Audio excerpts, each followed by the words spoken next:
예수님의 공생애와 고난, 십자가의 길을 묵상하는 기간이죠. 예수님의 공생애 기간 동안에는 예수님을 끊임없이 도전하는, 공격하는 사람들이 있었습니다. 영적으로는 사탄이 예수님을 끊임없이 공격을 했습니다. 또한 사람들 중에는 바리새인들, 사두개인들이 예수님을 끊임없이 공격했습니다. 결국은 이들에 의해서 주님이 또 십자가의 길로 끌려가시는 바로 그런 장본인들입니다. 바리새인들은 오늘 읽은 본문 앞에 보면 예수님 앞에 나와서 율법을 가지고 공격을 했습니다. 바리새인들은 율법의 형식을 중요시했습니다. 그래서 그들은 보통 형식주의자들이라고 합니다. 그래서 주님께 와서 질문을 하기를, 가이사에게 세금을 바치는 것이 옳습니까? 그것이 옳지 않습니까? 하고 질문을 했습니다. 이들은 말씀드린 대로 형식주의자였기 때문에 원리, 원칙을 가지고 예수님을 공격하고 있었던 것입니다. 자, 어떻게 될까요? 세금을 바치는 것이 옳다라고 하면 애들은 쪼르르 달려가서 유대인들에게 고발할 것입니다. 가이사 편이더라. 가이사, 로마 가이사 편이다. 세금을 바치는 것이 옳지 않다 하면 어떻게 할까요? 쪼르르 달려가서 로마의 군사들에게 고발을 할 겁니다. 저는 불충한 자입니다. 감히 가이사의 세금을 내지 말라고 합니다. 고발을 하겠죠. 바로 이런 것이 악한 것이죠. 이런 것이 원리 원칙을 가지고 예수님을 곤혹스럽게 위기에 빠뜨리려고 하는 것이죠. 이것이 주님 앞에서 악함을 주님이 보셨다고 했습니다. 주님을 향해서 공격할 뿐만 아니라 이 선하신 주님 앞에 바리새인들이 자신들이 가지고 있는 법을 가지고 들이대어서 주님을 흔드는 것, 그것을 외식하는 자라고 했습니다. 겉과 속이 다른 자라는 뜻입니다. 그리고 말씀합니다. 돈을 가져와 보라. 돈을 가져왔습니다. 데나리온 가져오니까 주화죠, 그죠? 이 동전. 이것을 보여주시면서 여기에 있는 형상과 여기에 있는 글이 누구의 것이냐? 가이사의 것입니다. 그러자 주님이 명쾌하게 말씀하십니다. 가이사의 것은 가이사에게, 중요한 것은 그 다음 하나님의 것은 하나님께 바치라. 아주 명쾌한 지혜로운 답변이었죠. 모두가 이러한 답변을 하시는 주님을 보고 깜짝 놀랐다고 했습니다. 바리새인들이 아무 말 못하고 돌아갔습니다.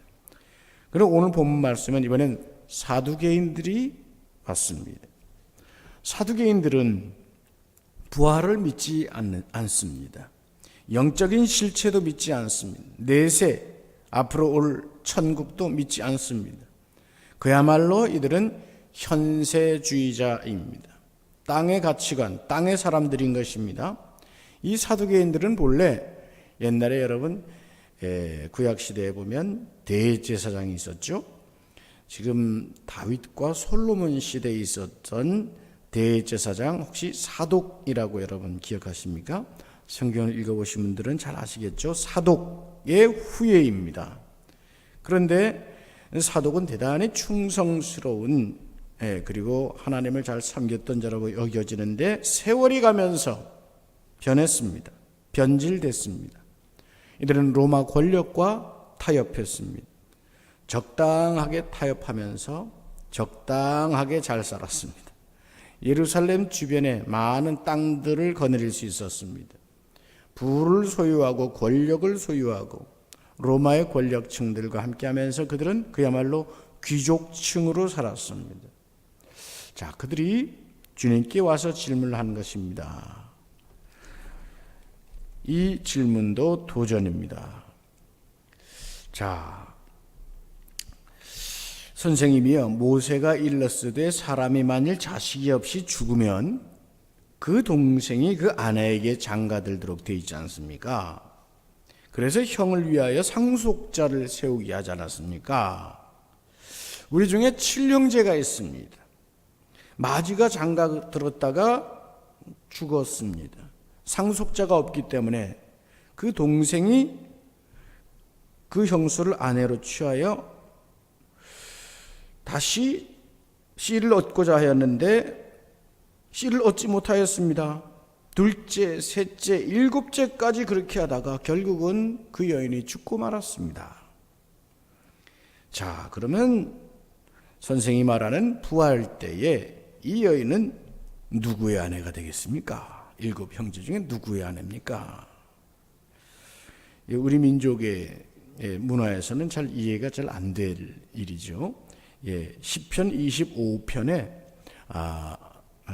신명기 25장에 바로 이 말씀의 기록이 있습니다. 율법의 법이, 모세의 법이 여기 기록되어 있습니다. 한번 다 같이 찾아서 한번 읽어보십시다. 신명기 25장 5절에서 10절까지의 법.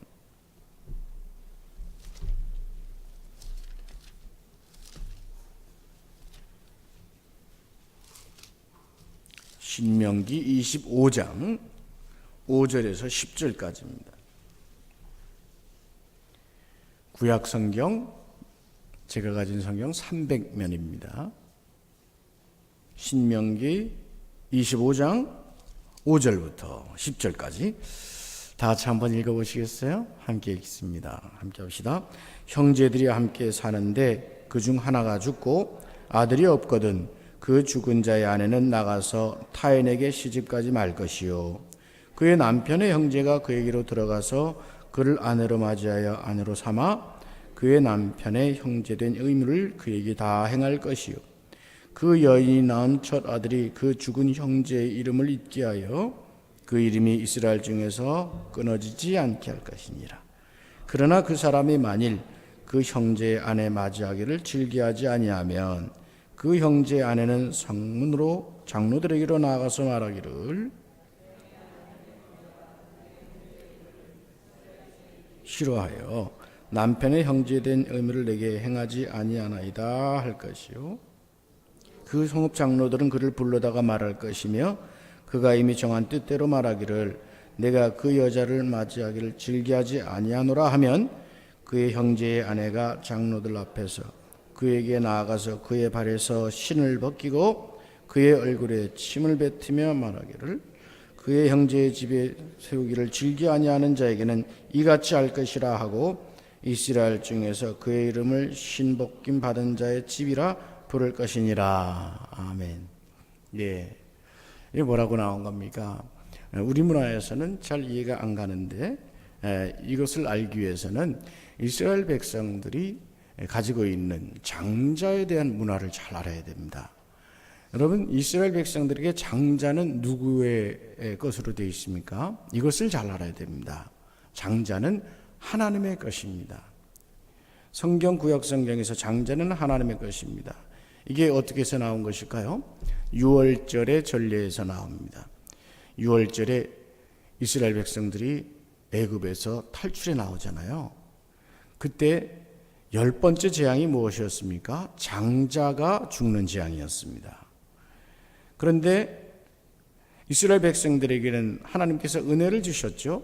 애굽에 있는 모든 장자가 죽어 마땅한데 10번째 재앙으로 죽어야 되는데 이스라엘 백성들에게는 문설주와 인방에 뭘 발랐어요?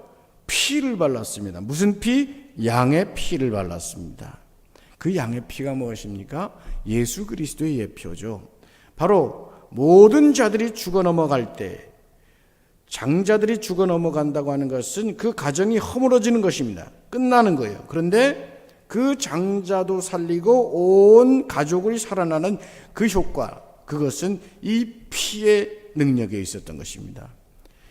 그런 거로 이제 이스라엘 백성들의 장자는 살아났고 그 장자는 누구의 것이다? 하나님의 것이 되는 것입니다. 그래서 너희 장자는 나의 것이다. 하나님 말씀하시죠. 그래서 그 장자에게 유업을 잇도록 하고 하나님께서 이 장자는 거룩하게 늘 축복하시며 대를 이어가도록 했는데 그 장자에게 이어주는 유업이 만일 장자가 죽게 되면 바로 이겁니다. 바로 그런 맥락 속에서 하나님은 이 장자를 귀하게 여기셨고 그 유업을 잇도록 하셨기 때문에 그 권위를 그에게 부여하시고 만일 장자가 죽게 되면 그 뒤를 동생이 이어줘야 된다는 겁니다. 이어주는 것을 말합니다.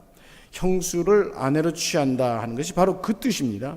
그래서 이 둘째가 동생이 형수에게 씨를 들여서 형수가 자녀를 낳으면 그 이름은 장자의 이름을 따서 짓도록 했습니다. 동생의 이름이 아니고. 그래서 장자의 이름을 따서 이어감으로써 그 유업들이 이어가도록 하는 것입니다. 바로 그 맥락이에요. 그러니까 장자가 하나님의 것이다 라고 하는 그 사상 속에서 첫 것은 하나님의 것, 으뜸은 하나님의 것, 열의 하나는 하나님의 것, 장자는 하나님의 것, 바로 이것이 출애굽기에 계속해서 나오는 말씀 아니겠습니까? 바로 그 가운데서 그 맥락에서 지금 말씀하는 거예요. 그래서 이걸 고엘 제도라고 합니다. 한번 따라해서 고엘 제도, 시작. 고엘 제도 혹은 우리말로는 계대 혼인법이라고도 합니다. 대를 이어가면서 대를 이어가는 법도라고 해서 형제를 통해서 그 씨를 이어가는 법도라고 해서 계대 혼인법 이렇게 말하는데요. 자, 만일 여기 오늘 신명기의 말씀에 보면 그렇게 돼 있죠. 만일 동생이 그 씨를 형수에게 이어주지 못한다 할 때는 장로에게 가서 동네 사람들 중에 어른에게 가서 그 사람이 보는 앞에서 이 여인이 동생에게 얼굴에 침을 뱉으면서 거룩한 그 기업을 잊지 못하는 자에게는 이같이 하는 것이 옳다 하면서 침을 뱉습니다.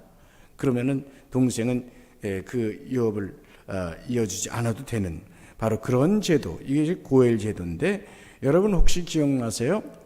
얼마 전에 우리 유다와 다말의 이야기를 말씀을 하면서 이것이 바로 고엘 제도이고 또 보아스가 룻을 맞이할 때 룻을 아내로 맞이하는 보아스가 이 합법적으로 율법에 맞게 이 룻을 맞이하기 위해서 자기보다 더 가까운 룻의 친척이 있는가 살펴보고 그 친척이 룻을 아내로 맞이하지 않을 것을 분명하게 하고 본인이 룻을 아내로 맞이하는 룻기의 내용들이 있죠.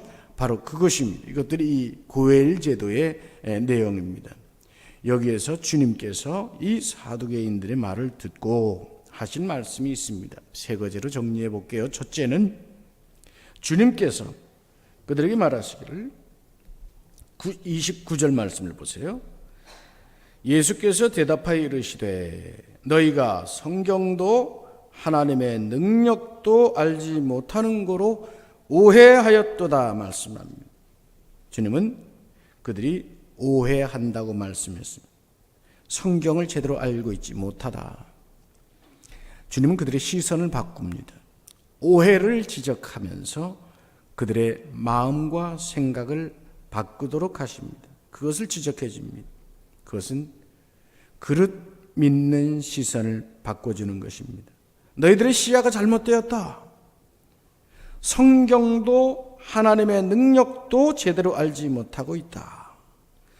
천국과 영생과 부활에 대해서도 전혀 알지 못하고 있다고 지적해 주는 것입니다. 그리고 두 번째 이어서 하는 말씀이 30절 말씀에 보면 다 같이 읽어보실까요? 시작. 부활 때에는 장가도 아니가고 시집도 아니가고 하늘에 있는 천사와 같으니라. 죽은 자의 부활을 논할진대 하나님이 너에게 말씀하신 바 32절도 시작. 나는 아브라함의 하나님이요 이삭의 하나님이요 야곱의 하나님이로라 하신 것을 읽어보지 못하였느냐. 하나님은 죽은 자의 하나님 아니요 살아있는 자의 하나님이시라 하는 것입니다.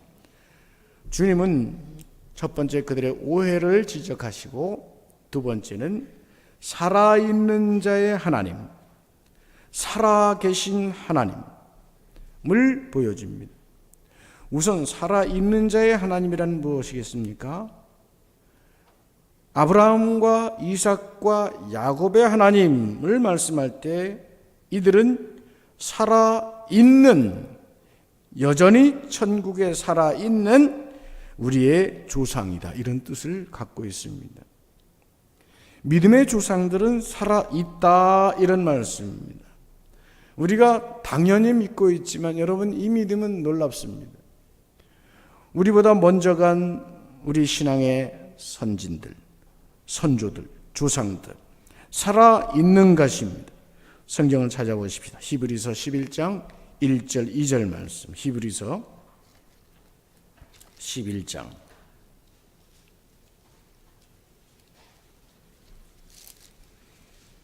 365페이지입니다. 365페이지 히브리서 11장 1절 2절 말씀. 다 같이 한 목소리 읽어보실까요? 함께 합니다.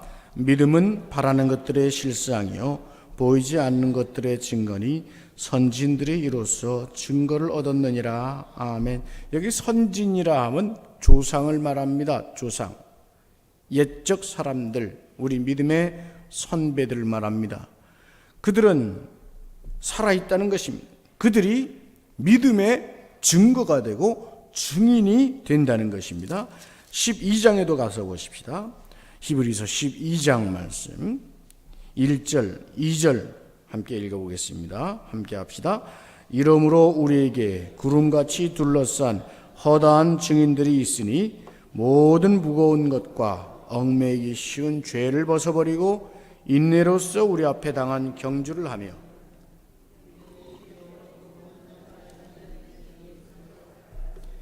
그는 그 앞에 있는 기쁨을 위하여 부끄러움을 개의치 아니하시더니 하나님 보좌 우편에 앉으셨느니라. 아멘.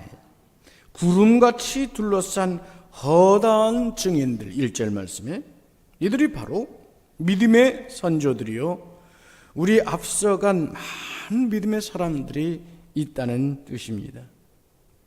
그래서 우리는 지금 이 땅에 발을 딛고 있지만 하늘을 바라보는 사람으로서 하늘에 계신 분들과 또한 천군 천사를 볼 수 있는 바로 그러한 눈을 가지고 살아가는 것이죠. 믿음의 사람들은 죽지 않습니다. 다시 살아납니다. 천국에서 영원토록 살아가는 것을 말합니다. 왜냐? 하나님이 살아계신 하나님이시기 때문입니다. 살아있는 자의 하나님은 살아계신 하나님이신 것입니다. 하나님의 능력은 살아계시고 또한 살아있는 믿음의 사람들을 살게 하시는 능력인 것입니다. 우리가 이 살아있는 하나님을 붙잡을 수 있어야 됩니다. 하나님께서 내 속에 살아계시고 오늘 임마누엘 하나님께서 우리 인생 속에 살아계시고 우리의 어려운 삶의 자리에 혹은 고단한 자리에도 하나님이 함께 하시고 하나님이 늘 지켜주시는 것입니다. 바로 그런 하나님을 우리가 믿으면서 마지막 세 번째로 주님은 부활신앙을 깨우쳐 주십니다. 부활신앙은 우리에게 중요한 신앙의 기초입니다.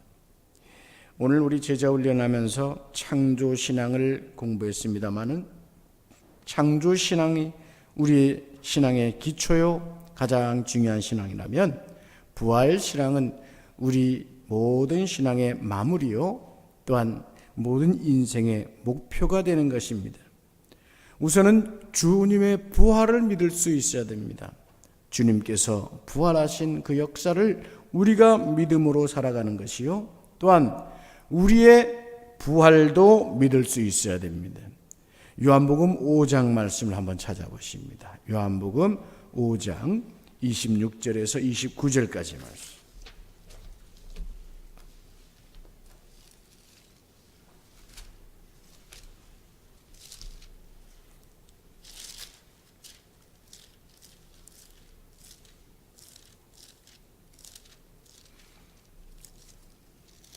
요한복음 5장 26절에서 29절입니다. 26절부터 읽어보실까요? 함께 하시겠습니다. 내가 진실로 아버지께서 자기 속에 생명이 있음 같이 아들에게도 생명을 주어 그 속에 있게 하셨고 또 인자됨으로 말미암아 심판하는 권한을 주셨습니다. 이를 놀랍게 여기지 말라.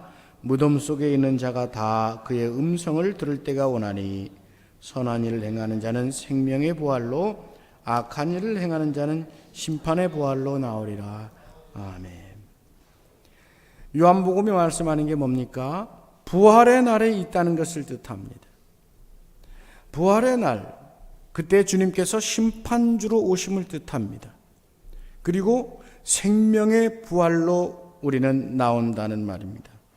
그 때가 있습니다. 여러분, 성경에서 얼마나 이 날짜, 때를 강조하는지 모릅니다. 그날이 꼭 올 것이다.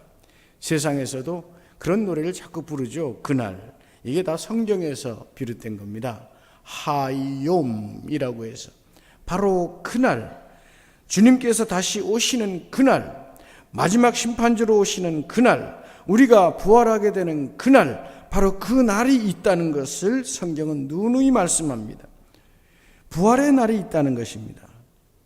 부활의 날이 어떠할지 여러분 상상해 보셨습니까? 주님께서 심판주로 오신다고 이 말씀해 보면 권한을 가지셨는데 심판하는 권한을 아버지 하나님께서 주님께 주셨다고 했습니다. 그래서 그 심판하는 권한을 가지고 오는데 29절을 보면 선한 일을 행한 자는 생명의 부활로 악한 일을 행한 자는 심판의 부활로 나오게 되리라. 부활은 다 한다는 거예요. 다 부활합니다. 28절에 보면 무덤 속에 있는 자가 다 그의 음성을 들을 때가 오나니 했습니다. 잠자던 자들이 다 일어나는 것을 뜻합니다. 다 살아 일어납니다. 그때 선한 일을 행한 자는 생명의 부활을 갖게 될 것이고 악한 일을 행한 자는 심판의 부활로 나오게 될 것이다 말씀합니다. 어떤 분은 이 말씀을 전할 때 목사님, 그럼 부활의 날이 있으면 우리가 무덤에서 있어야 되지 않겠습니까? 화장을 하면 좀 그렇잖아요. 화장하게 되면 주님이 우리를 어떻게 찾죠? 이렇게 걱정을 하는데 여러분, 그런 걱정은 너무 안 하셔도 돼요. 이 온 우주를 만드신 하나님, 우리의 생각과 사고로, 우리의 화학과 우리의 물리적 사고로 그것을 염려 안 하셔도 됩니다. 우리 주님께서 심판주로 오실 때 모든 생명을 천하라도 다 아시는 하나님, 머리털 하나까지 다 헤아리시는 하나님, 우리의 생명을 찾으시고 우리의 영혼을 찾으시고 우리의 육신을 능히 찾아내시는 분입니다. 그것은 염려 안 하셔도 됩니다. 다만 우리가 심판의 부활을 할 것이냐 생명의 부활을 할 것이냐, 이것을 분명히 해야 되겠습니다. 우리는 생명의 부활로 나오게 된다는 것이죠. 믿음의 사람들은 생명의 부활을 하는 사람들입니다. 생명의 부활을 해서 어떤 모습으로 존재하게 되느냐, 오늘 본문으로 다시 돌아가십시다. 천사같이 된다고 했습니다. 천사 같은 모습이 되는 것입니다. 천사는 빛의 존재입니다. 하나님의 심부름꾼으로서 하나님을 찬양하고 하나님을 높이고 하나님께서 모든 피조물 중에 가장 선하게 창조하신 바로 그런 천사, 빛나고 죄성이 없는 모습의 천사를 말합니다. 여러분, 빛처럼 빛나고 인간이 지닌 죄성의 모습이 없는 존재라고 한다면 이때 상상을 해보십시오. 그래서 천사가 즐겁고 천사가 감사하고 천사가 찬송하는 모습은 우리가 지금 살아가는 것과는 다를 수밖에 없습니다. 죄성이 없기 때문에 죄에 물든 것에서부터 자유한 상태가 됩니다. 그래서 오늘 우리가 믿음의 길을 걸어가며 때때로 죄로 인하여 고통하고 죄의 짐으로 인하여 고뇌하고 또 죄로 말미암는 고통 혹은 질병 혹은 인생의 그 죄로 말미암는 그 결과들로 인하여 아파하고 힘들어하지 않습니까? 그러나 천사의 모습이 되었을 땐 이 모든 죄에서 깨끗함을 받기 때문에 자유한 상태가 됩니다. 성적인 타락도 죄에 물든 것에 해당되어 있기 때문에 그 성적인 모습도 정결한 상태가 되고 지금 사람들이 가지고 있는 남녀의 성이 아니라 부활체로서의 또 다른 모습의 정결한 상태가 되는 것입니다. 바로 그런 모습으로 우리가 부활의 영광을 맞이하게 되는 것이고 영원토록 우리 주님과 함께 살아갈 수 있게 되는 것이죠. 그러나 천국에 이르지 못하는 자들이 있다고 했습니다. 말씀대로 심판의 부활로 일어난 자들입니다. 오늘 주님은 바로 이 사두개인들 앞에서 그 말씀을 하고 싶으신 겁니다. 지금 그러한 믿음을 가지고 있고 그런 잘못된 신앙을 가지고 있다면, 그래서 오해를 하고 있고 성경을 바로 깨닫지 못하고 하나님의 능력을 올바로 깨닫지 못한다면 심판의 부활 해당될 것이다. 현세에 빠져 있고 그리스도를 믿지 못한 자들, 땅의 가치관에 속한 자들은 결국 심판의 부활을 맞이하게 될 것이다 말씀하고 있는 것입니다. 창세기에 보면 가인의 후예들이 아담의 품을 떠나고 하나님을 떠나서 살아갑니다. 그들은 문명을 이루었습니다. 퉁소도 만들고 제금도 만들고 악기도 만들고 도구도 만들고 여러 문명을 이루고 성도 쌓고 자녀들도 낳고 자녀들을 아주 풍성히 낳아가면서 힘센 민족으로 살아갔던 것 같습니다. 그러나 그 모든 행적 속의 기록 중에 하나님을 예배하였다는 말이 없고 하나님 앞에 제단을 쌓았다는 말이 존재하지 않습니다. 결국 그들은 땅의 사람이 됩니다. 땅의 사람으로 살아가다가 노아의 홍수 때에 쓸려 사라지고 말았습니다. 과거의 심판은 홍수로 그렇게 마무리되었습니다. 그러나 우리는 영에 속한 사람이요 성령의 사람이요 그리스도 안에 속한 사람입니다. 그런 거로 생명의 부활이 우리의 앞에 있는 것입니다. 그런 거로 우리는 죽음을 두려워하지 않습니다. 우리는 죽음이란 말을 하지 않습니다. 잠시 세상을 떠났다 말하든지 천국으로 올라갔다라고 얘기하죠. 영어에도 보면 passed away, 떠났다라고 말을 합니다. 또 요즘은 장례식에서도 천국 환송식 이렇게 얘기들을 합니다. 많은 사람들이 두려워하죠. 죽음을 두려워합니다. 그러나 여러분, 두려워할 게 아닙니다. 믿음 가운데서 소망을 간직해야 됩니다. 여러분, 우리가 태어날 때, 지난번에도 한번 말씀드렸습니다마는 우리가 이 세상에 태어날 때 우리는 굉장한 공포 속에서 이 세상에 태어났다고 합니다. 무의식 속에서 우리는 어머니의 뱃속 그 양수 편안하고 그야말로 행복한 곳에서 살아왔습니다. 얼마나 살았죠? 한 10달 삽니까? 9개월, 10개월 살죠? 살고 이제 이 세상으로 태어나오게 될 때 그 탯줄이 끊기는 고통이라든지 이 세상에 새로 시작하는 이것을 마치 어떻게 느꼈느냐? 이것이 내가 죽는구나. 어린 아기가 그렇게 느낀다는 거예요. 우리가 그때 그렇게 느꼈다는 거예요. 무의식 속에서 내가 죽는구나. 그래서 나 펑펑 울잖아요.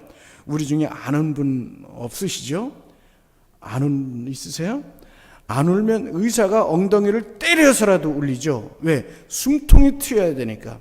이제는 이 어머니의 태에서부터 호흡하고 먹고 사는 것이 아니라 입으로 코로 호흡하고 입으로 먹고 마시고 새 생명이 시작돼야 되기 때문에 엉덩이를 때려서라도 울린단 말이죠.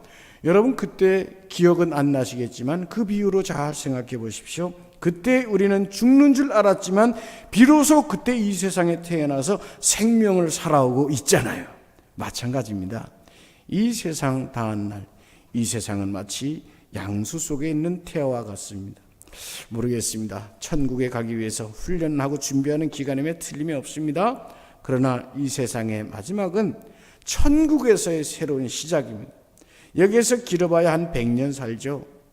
네, 70, 80, 100년, 200년 많이 오래 사세요. 그러나 여러분, 여기서 인생이 해봐야 100년이라고 한다면 거기에선 영생을 산단 말입니다. 그래서 이곳에서의 마지막이 마치 태아가 거기에서 나오듯이 출생할 때 공포를 느끼듯이 마지막에 대한 두려움이 있을 수 있습니다. 그러나 여러분 두려워하지 마십시오. 믿는 자들은 생명의 부활, 한번 따라합시다. 생명의 부활. 심판의 부활이 아니고 죽음도 아니고 생명의 부활이 우리에게 있다는 것입니다. 이 믿음 가지시면서 이 사순절을 지낼 때 그리스도 안에 있는 것을 감사하고 또한 믿음 안에 날마다 이 부활의 신앙, 성경 말씀의 깨달음, 하나님의 능력이 우리 가운데 더 충만하시기를 주님의 이름으로 축원합니다. 우리 찬송 함께 하시겠습니다.